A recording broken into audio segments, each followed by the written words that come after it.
সাদিক কায়েমকে কেন হঠাৎ চীনে ডেকে নিয়ে গেল বিশ্বের অন্যতম পরাশক্তি চীন সরকার? নেপথ্যে কি কেবলই এক সৌজন্য সফর, নাকি লুকিয়ে আছে গভীর কোনো ভূ রাজনৈতিক সমীকরণ? একদিকে যখন চীনের রেড কার্পেটে বাংলাদেশের তরুণ নেতৃত্বকে বরণ করে নেওয়া হচ্ছে, ঠিক তখনই দেশের মাটিতে কেন সাধারণ শিক্ষার্থীদের উপর ঝাঁপিয়ে পড়ল একটি নির্দিষ্ট ছাত্র সংগঠন? হিংসার আগুন আর কূটনীতির চাল, একই সুতোয় কি গাথা? ছাত্রদলের এই চরম অস্থিরতার কারণ কি কেবলই ঈর্ষা? আজ উন্মোচন করব এমন কিছু সত্য যা আপনাকে ভাবিয়ে তুলবে। শেষ পর্যন্ত সাথেই থাকুন। ডাকসুর প্রতিনিধি দল এখন চীনে। 15 সদস্যের এই দলের নেতৃত্ব দিচ্ছেন সাদেক কায়েম। চীনের রাষ্ট্রদূতের আমন্ত্রণে সম্পূর্ণ তাদের খরচে এই সফর।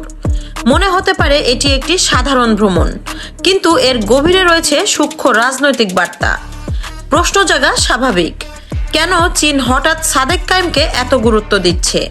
চীন চতুর রাষ্ট্র, তারা বুঝে গেছে সাদেক কায়েম আগামী দিনের এক আন্তর্জাতিক মানের নেতা। তারা মূলত সাদেক কায়েমের কাছ থেকে সেই ম্যাজিক আইডিয়া নিতে চায় যা তাকে জুলাই আন্দোলনের অন্যতম কারিগর এবং তরুণ প্রজন্মের আইকনে পরিণত করেছে। সাদিক কায়েমদের চীন ডেকে নেওয়ার আরও একটি বড় গুরুত্বপূর্ণ কারণ ভিডিওর শেষের দিকে বলছি।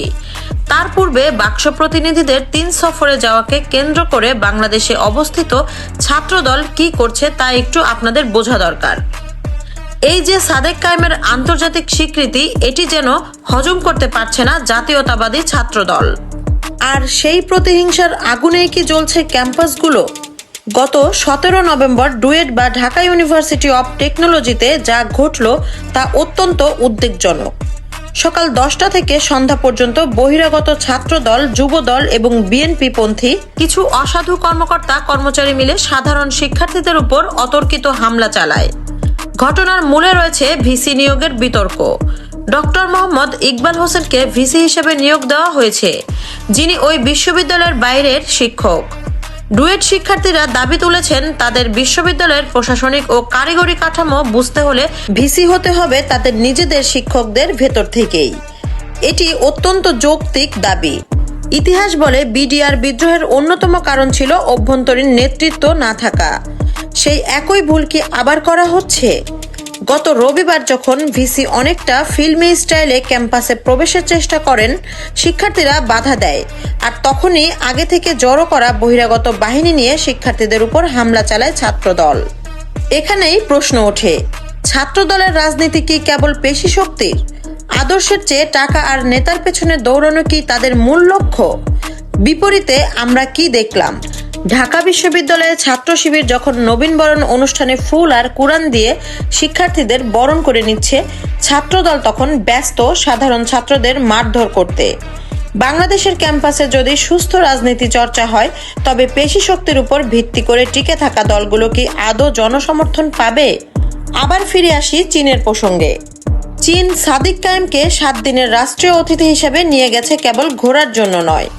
ইউথ ডেভেলপমেন্ট ফোরামে তার বক্তব্য শোনা এবং ছাত্র আন্দোলনের কলাকৌশল বোঝার পাশাপাশি রয়েছে উন্নয়ন পরিকল্পনা।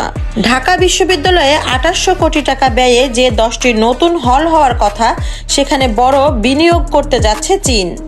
তারা হীরা চিনে নিতে ভুল করেনি। তারা জানে সাদেক কায়েম একটি রত্ন, আর এই রত্নের কদর করতে যখন বিশ্ব এগিয়ে আসছে, তখন দেশীয় রাজনীতিতে একদল কেন ধ্বংসাত্মক খেলায় মেতে উঠেছে তা এখন জাতির সামনে বড় প্রশ্ন।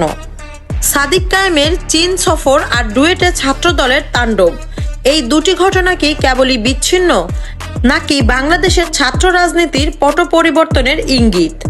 একদিকে মেধা আর আন্তর্জাতিক স্বীকৃতি, অন্যদিকে পুরনো সেই দখলদারিত্বের রাজনীতি। সাধারণ শিক্ষার্থীরা এখন কি চায়, ফুল নাকি লাঠি? চীন যে সুদূর প্রসারী লক্ষ্য নিয়ে এগুচ্ছে, তাতে বাংলাদেশের ভবিষ্যৎ নেতৃত্ব কোন দিকে মোড় নেবে? সময় আসবে, উত্তরও মিলবে। কিন্তু আজকের এই প্রশ্নগুলো আমরা আপনাদের বিবেকের কাছে রেখে গেলাম। আপনার কি মনে হয়? দর্শক, আপনার মস্তিষ্কে থাকা ভাবনা কমেন্টে জানান। নিয়মিত আপডেট পেতে এই ভিডিওটিতে লাইক দিয়ে রাখুন। আল্লাহ হাফেজ।